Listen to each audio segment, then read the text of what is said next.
Hi everyone, welcome back. Today I'm sharing my top 10 makeup products from 2025. So these are, out of all the makeup products I tried from the year, these were the 10 that impressed me the most, that I just absolutely loved.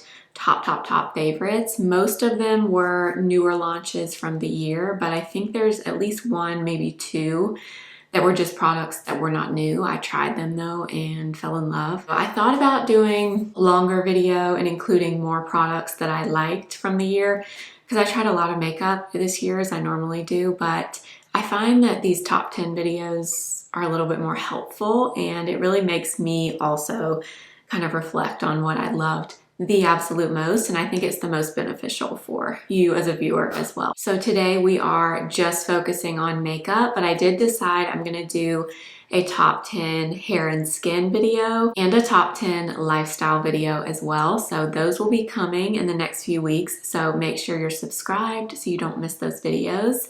And if you're new, my name is Blair. I would love for you to stick around.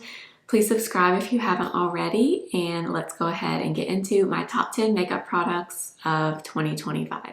All right, number one, I'm actually shocked by because it is a primer. If you know me and my content, I talk about primers a lot and that I don't use them. I usually skip primer. I do continue to try them to see if I ever find anything that I just love. And this year I actually did. I found a primer that I really love, and it's this one from Maybelline. This is the Grippy Serum Primer with 2% niacinamide. Honestly, I saw a few good reviews of this product, so I finally decided to give this a try, and I love this primer. I love it. This primer is a grippy primer. Obviously, it's in the name, but it's not a sticky grippy primer. I do find sometimes this type of primer can feel like a lot sitting on your skin. It can feel kind of heavy, especially if it's very tacky and sticky. This one is definitely tacky, but it's not the tackiest primer that I've ever tried, but it still is very effective at keeping your makeup on. Like when I use this, I can tell that my foundation just kind of grips onto it. You really can tell when you apply it on top. And it's also very thin. The consistency is not thick either, which I really like. I also think it's pretty hydrating as well. It has niacinamide in it, which works really well for my skin. So this has been a very pleasant surprise. And actually, I went to Florida about a month ago, and I actually took this primer and used it there. I wanted to see if it worked just as well in Florida weather, and it did. It really does make a difference with makeup. So I would highly recommend this primer from Maybelline. Product number two was actually the first product that I wrote down when I was making my list for this video. And of course, it's the Kosas color corrector. This came out really early in 2025. And honestly, I didn't love this right away. I had to kind of warm up to it. I'm not really sure why, but this eventually became my favorite corrector in my collection, and it still is to this day at the end of the year. This is very creamy, so it kind of has that creamy consistency that the Kosas Revealer Concealer has, but it's very pigmented. It's more pigmented than the concealer, in my opinion. So this is only going to be for those that want a good bit of correction under the eyes. So if you don't have a ton of discoloration under the eyes, I would probably skip this one because it is a lot of pigment with not a lot of product. So only if you want a fuller coverage, you have a good bit of darkness under the eyes, would I recommend this. Or even this would be great on the skin for melasma or any type of discoloration that you have. Now I have the lightest shade in Magic, and I have the second lightest shade in Illusion. Illusion is the one that I use.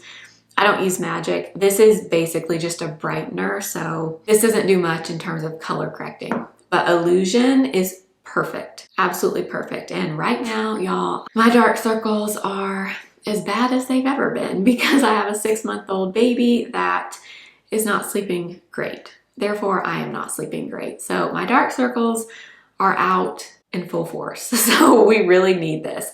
But like I said, if you have just a little bit of discoloration, not a ton, I would not recommend this for you. This is also not a super hydrating formula. It's creamy, but I wouldn't describe it as hydrating. So if you need hydration under the eyes, but you need a product like this as well that's a fuller coverage, I would definitely prep your under eyes really well with something really hydrating, and definitely apply less of this than you think you need, because like I said, it's super pigmented, but it works so well at correcting my dark circles. Number 3 is my favorite foundation of the year by far, and it's the new one from Makeup by Mario. This is the new Surreal Skin Natural Finish Foundation. This was love at first use. This was a product truly that I loved immediately, mainly because of its finish. It is the most beautiful satin natural finish when it dries down. It's not thick on the skin. It's a very thin feeling foundation, but it gives really great coverage. I would say like medium buildable. This is also a phenomenal shade match for me. This is what I have on my skin today, and I love it. Anytime since this has come out, when I'm wanting an actual foundation for the day, this has been the one that I've used. Truly, I absolutely love it. It's long wearing. It's perfect. It also has a little bit of a blurring quality to it. I wouldn't say it's matte by any means, but it's not glowy either. Every time I apply it, I'm blown away by how pretty it is. Today I have it paired with that Maybelline primer underneath, and these two paired beautifully together. Number 4 is my favorite skin tint that I tried in 2025, and of course, it's the Merit Uniform. This was kind of similar to the Mario in that I loved this as soon as I tried it as well. This is a very light coverage, so you're not going to get more than light coverage from this. It's basically I would say a thicker cream texture with a little bit of a tint to it. And the reason I say it's cream, I wouldn't really call it a tinted moisturizer just because I don't find it to be the most moisturizing. But it is a creamy texture and it is on the thicker side. It does dry down to a pretty natural finish as well, which is one of the reasons I love it personally. It does have SPF 50 in it. I do typically wear SPF underneath though, because I definitely don't apply enough of this to get the SPF 50. But it does have it in there, so that's just kind of like a bonus, or that's how I look at it. But this, if you have very, very, very dry skin, I would not say this is the most hydrating. I would still hydrate your skin really well underneath and then apply this, and I think you'd be fine if you have dry skin, but I would not rely on this for moisture. But it is beautiful. On my skin, it's a very natural, seamless looking product. It doesn't look like makeup at all. I typically pair this with my Natasha Denona concealer or my Creel concealer, those that have more coverage. So I just get a little bit of this all over and then the fuller coverage just in areas where I need it. That's kind of my go-to everyday combination. I also took this to Florida with me a few weeks ago. In fact, I took this and the Makeup by Mario. Now, I wore this every day to the parks. I wore this like one time for a dinner that we went to, but I wore this mainly every single day and it did great. I had no issues. It lasted on me well throughout the day. Now, it wasn't the hottest time of the year in Florida, obviously, but it was still quite warm. It was still 80s when we were there, so it wasn't cool by any means. And this did great. So I wore this almost every day I was there. So this has been another top favorite for me from 2025. Number 5 is the Creel Face Flex Concealer. I don't think this was released this year, but I did try this product this year, so that's why I'm including it in this video. So all of these things are things that I tried for the first time in 2025. This was one of them, and I love this concealer. This was the first concealer since the Natasha Denona High Glam Concealer came out a few years ago that kind of rivaled that one for me. Nothing touches Natasha Denona in my opinion, but this, I gotta say, this is up there right with Natasha Denona in my collection now. And I reach for this one, I would say, about the same amount that I reach for Natasha Denona, which is huge, because I haven't been able to say that about a concealer since Natasha was released, but I do love this one.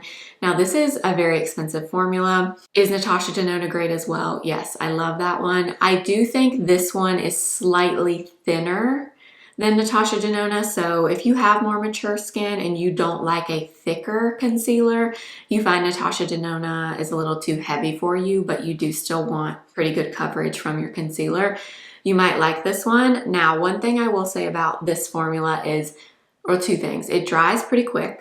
So you do have to blend kind of quickly. This is not one that you can let sit on your skin for a really long time before you blend it. Once it sets down and dries down, it does kind of stay where you placed it. So that's number one, but I also think that's one of the reasons it's very long wearing. And number two, I find that this is kind of a self-setting concealer. I don't find that you really need to set this, especially under the eyes. I do find it kind of sets itself. So if you are someone that has a lot of dryness under the eyes in particular, I would definitely skip setting powder with this one. I do find that it's kind of okay on its own. I do sometimes still set it. I wouldn't say that my under eyes are super dry though. I tend to really prep them very, very well with something hydrating. So I don't find that to be an issue, but I would say it's not the most hydrating formula. I do think they claim that it is, but what I like about it is how thin it is and how much coverage you get with a little bit of product. That's what I like about it, and it's very long wearing. Also, the packaging, so beautiful, heavy. Not that the packaging is that important, but if you're paying the price for this, you want it to be in luxurious packaging, and this one is. But like I said, if you have really dry under eyes, I would skip the powder and I would let it just go on its own. I personally love it. I think it's a beautiful formula and I would highly recommend. Number 6 is a bronzer. Now this definitely did not come out this year, but this I am absolutely in love with. And I think a lot of you love this too. This is the Too Faced Chocolate Soleil Melting Cream Bronzer Stick. This is such a beautiful formula, and I can't believe I've just now tried this product. But if you want a very creamy, literally like the consistency of a stick of butter cream bronzer, look no further. This is it. This is probably the creamiest cream bronzer I've ever tried. Maybe up there with like the Makeup by Mario Skin Enhancer, but this is much more pigmented than that one. I'm using the shade Chocolate Mousse. My favorite way to apply this is from the back of my hand with the BK Beauty 109, and it truly does just melt into the skin. It is so beautiful, seamless, and it's just a gorgeous formula in general. It does have a very, very strong scent though. It smells like milk chocolate, and it smells great. If you like chocolate and you don't mind scent in your makeup, it smells like Hershey Kisses, like pretty strong. But then once you apply it, that kind of goes away. But if you hate fragrance in your makeup, you would hate that. But other than that, I have nothing bad to say about this formula. This is one of the best cream bronzers on the market, and I don't think it's getting the recognition that it deserves. Although a lot of you did tell me in my comments when I bought this a few months ago that this was like your holy grail bronzer. So apparently I just missed boat on this one, but this is incredible. Definitely worthy of being in my top 10 for the year. Number 7 is my one and only blush that is making it in this video. Now this was hard because obviously every year everybody's coming out with blushes. There are so many new releases in the blush category specifically. It's been crazy. This year was no exception. So I had to really think about this, but there was one formula that I think really stood out, and it's unique. And it has to be these from Rare Beauty. These are the Soft Pinch Bouncy Matte Blushes. These came out, I guess maybe around summertime or maybe before summer, I forget, but this is such a unique formula. It's like a putty texture, so like a cream putty consistency, but then it dries down to a really beautiful, like velvety matte finish. They're very blurring on the skin, but what I love about these is these really do, I would say, take on the finish of whatever you have underneath. So if you have a really luminous, glowy base underneath and then you add this, it'll look a little bit glowier on your skin. If you have a very matte base, this will look airbrushed, extremely smooth and matte on your cheeks. So you can kind of get whatever finish you're desiring based on what you have underneath, which I love about it.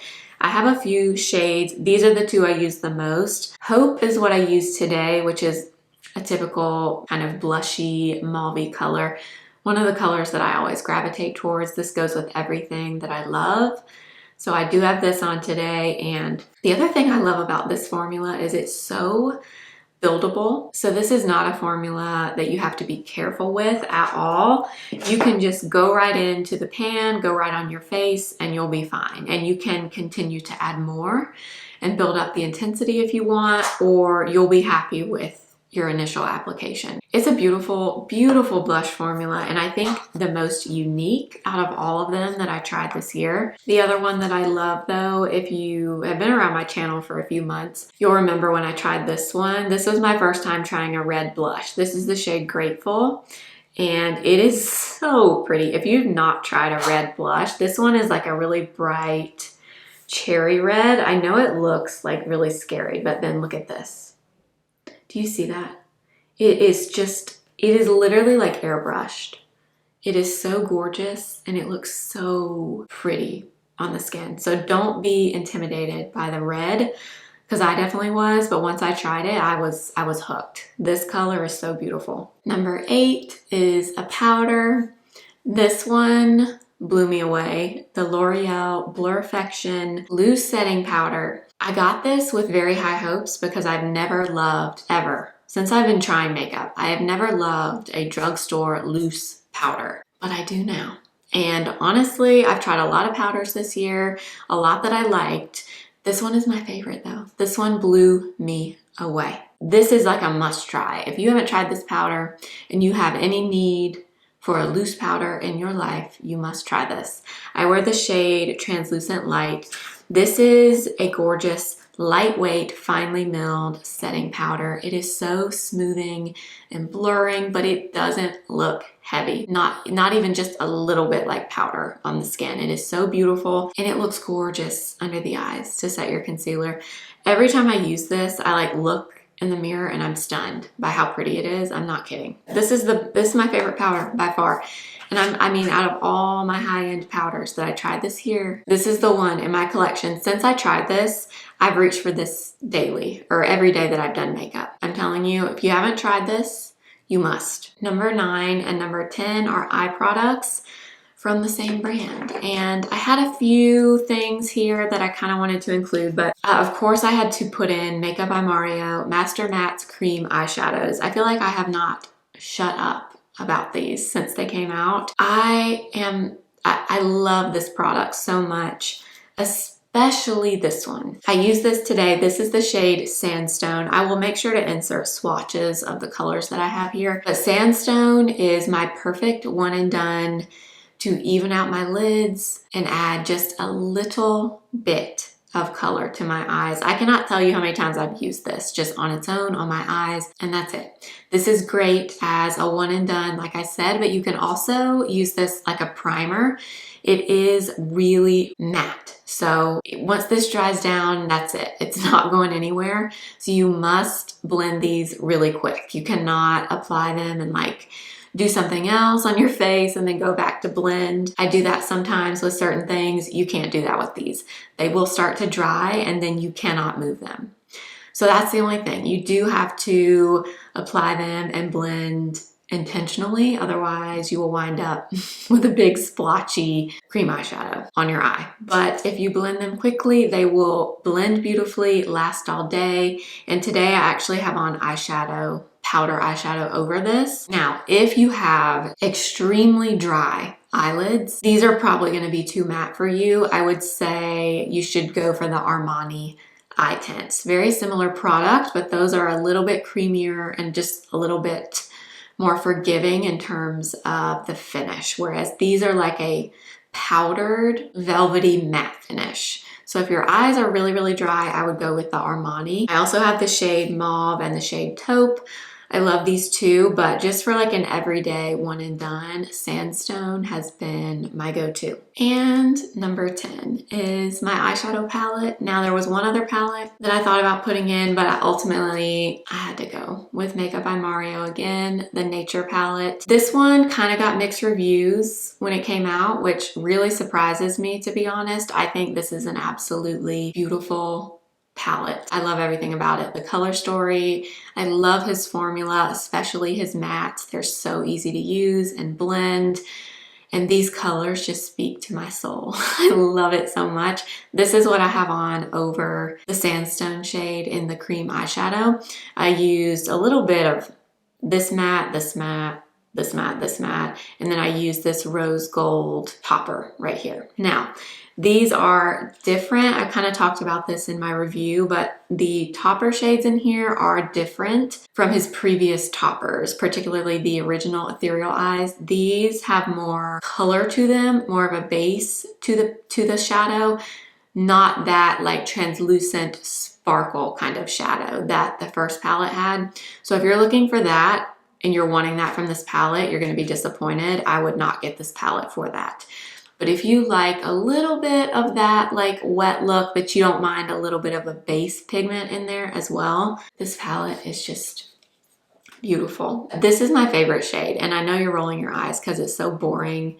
It is, I guess, but this like beigey taupey pink is such a perfect crease color for my skin tone. That's my most used shade by far, and then I use this rose gold topper all the time, but I love that he included some green and this purple. I think this is a beautiful palette, and ultimately I had to go with this one for number 10. I do love the Patrick Ta Major Dimension Artistry Edit, the 6-pan all matte palette, and that really deserved to be in this video, but I've used the Makeup by Mario a little bit longer than that one. That Patrick Ta palette is pretty new to me, and I love the Mario palettes. I had to go with that one, but I do still love the Patrick Ta palette too. All right, those are my top 10 makeup products I tried in 2025. I would love to know how many of you knew what these products were gonna be. I feel like even as I was making this list, I was like, well, they're probably sick of me talking about these products because I feel like I've talked about all of them quite a bit, but that's how you know they're favorites. And that's why I wanted to do a top 10 and really narrow this down instead of doing like a gigantic video of things that I liked, because I tried a lot of makeup this year and I liked a lot of it. A lot of it I still have, I like it, I do use it. But if I'm going with like the top favorites, the ones that really stood out, the ones that I kept reaching for over and over and over and over, these are the ones. So I hope you enjoyed. And like I said, I will be doing a hair and skin top 10 and then a lifestyle top 10 as well. I also have a luxury top 10 video that's coming soon. So lots of new things coming. Please subscribe if you haven't already. I will have everything linked for you in the description box and in YouTube shopping. If you do shop through my links, I do make commission that supports me and my channel. So thank you so much for that. If you're new, please stick around, please subscribe. We would love to have you here. And make sure to follow me over on Instagram at simply.blair and TikTok simply.blair1. I have some new content coming over there in 2026. So make sure you're following me there as well. I will see you again very soon. Remember, simply be you. Bye.